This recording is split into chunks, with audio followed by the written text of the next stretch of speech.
Hi, and welcome to the second edition of Cat's Corner. As you can see, we're ready for St. Patty's Day. Happy St. Patty's Day to every one of my peeps that are watching. I just want to let you know that no matter what you do tonight, please don't be drinking and driving. Please take care. Just get home safe. As you can see, I'm donning my new green hairdo. What do you think? I got my cocktails on top of my head ready to go. And it's going to be a good day.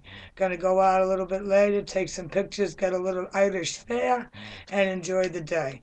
So today, everybody be Irish, but everybody be safe.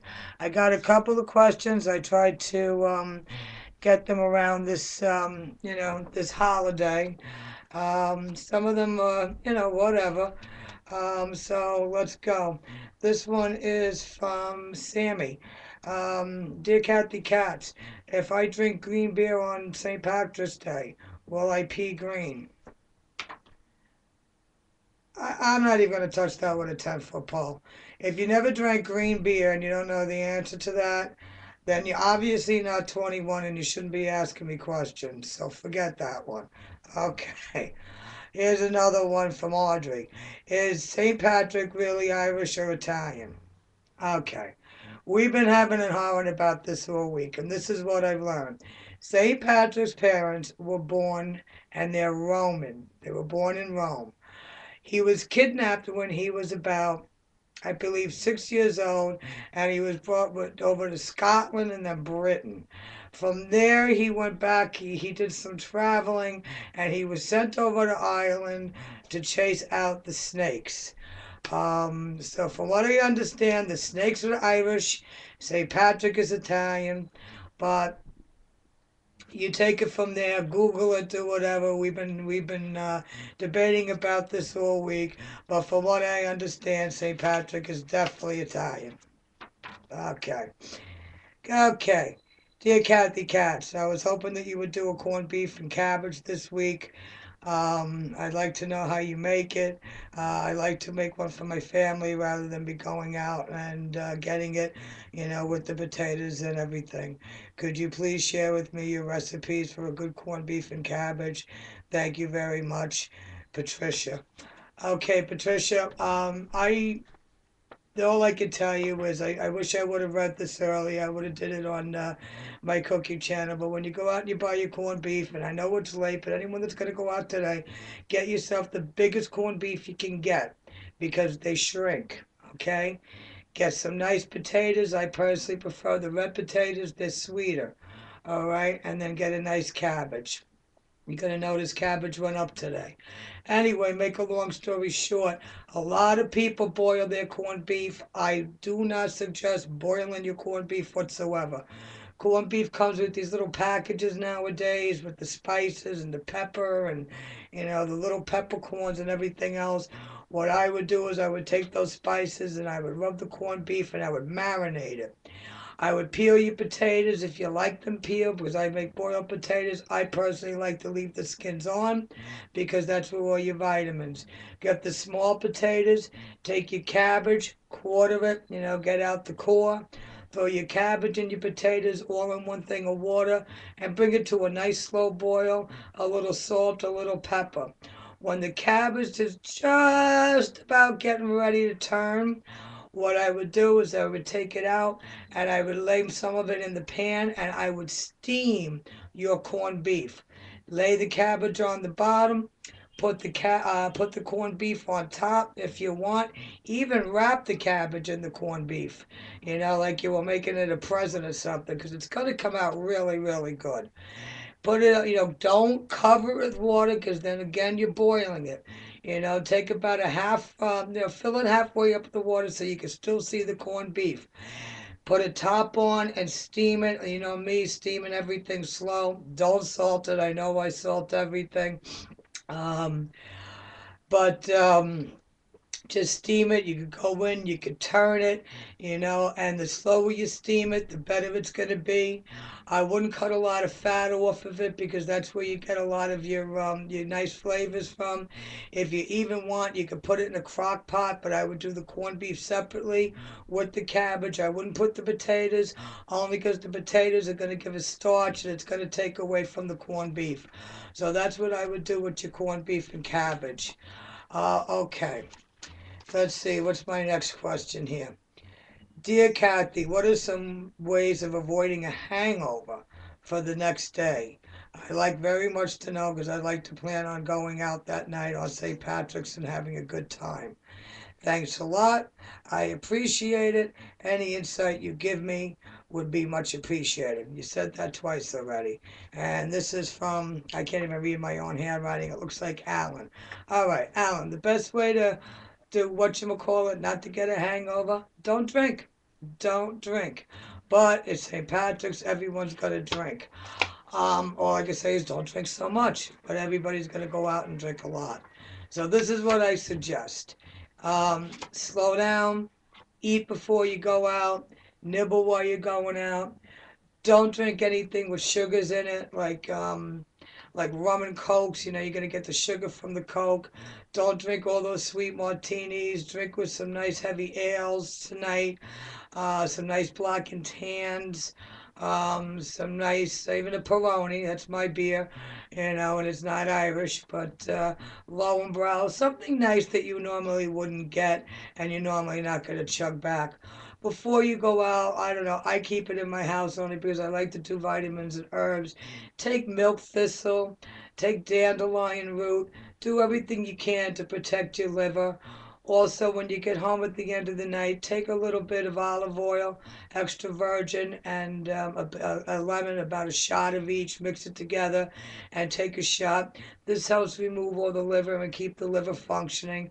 Because also, what alcohol does is it also whatchamacallit, it dehydrates you. So no matter how much you're drinking, that's why you wake up with those horrible, horrible headaches.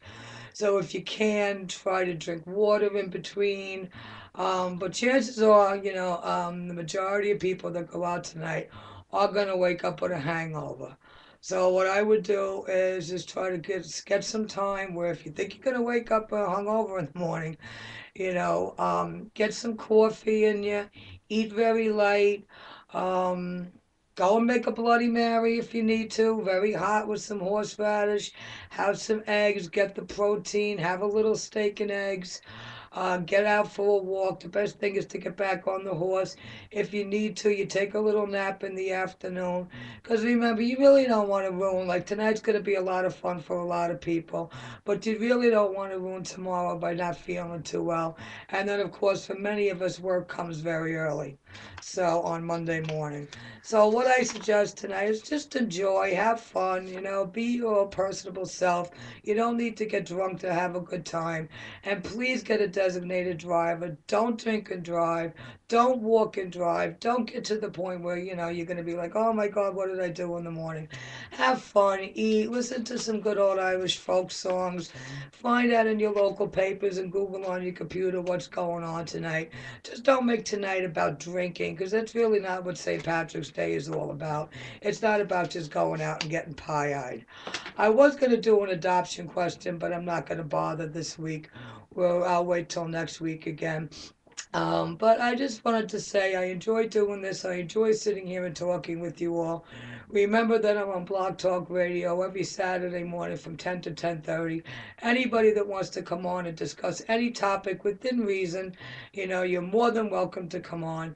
You could get me at right here. Just private message me. This is where I'm getting a lot of my questions. My questions for all my answers. Um, and I just wanted to end up by saying also for anyone that's listening, I'm going to next week, I'm going to, because somebody did ask me, how I make the Barbie dolls and how I dehair them. And I'm going to do that next Saturday. I'm going to show you very well how to dehair the Barbie. I'll have all the tools ready and everything else for you. But I want to let you know on my Facebook page, I do have a group that we started. It's called Cancer Awareness Toys, and it's for anybody that wants to get involved. I mean, here's one of the Barbies that I started. She's almost done. You can see the head. I don't know. I'm trying to hold it still. I use a lot of my collectible Barbies. I have another Barbie going out to a very special little girl this week. I don't ask for any money whatsoever on these. This is all just from my heart, and all I ask is for a smile. And you want to send me a pic back of your child with the doll. That's all I need. But you can see some of the Barbies that Mattel makes. They come two-tone. I'm gonna try to take you through the whole process the best I can. So I'm gonna have to do a lot of editing and everything else. But it is very, what's the word I'm looking for? I don't know, it makes you feel good that you're doing something for somebody else. And I have about 50 dolls coming to me this week. And anybody in my local area that would like to get involved, even if we coffee clutch and sit around the kitchen table, and just baloney a little bit, let me know. Yeah, anyone that wants to help. We've been accepted by 3 Ronald McDonald houses, one here in Danville, one outside of Akron, and now one in El Paso.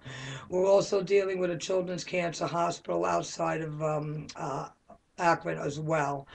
We are adding on more places to donate the dolls as time goes on. This will be a timeless undertaking that we're taking. Obviously, as long as there's little children that need dolls, and as long as there's little girls that are going through chemo, obviously we're going to keep doing the dolls. I personally am not as quick as Mattel. I don't bang out a lot of dolls. I don't have a conveyor line, but you get in touch with me, and I will definitely. I have 2 dolls going out this week, special order. Um, we have one woman in the group. She racks out about 20, $30 a week. So anyone that wants to join, you come see me on Facebook, and I'd be more than happy to invite you into the group. Or a closed group, but we are a working group.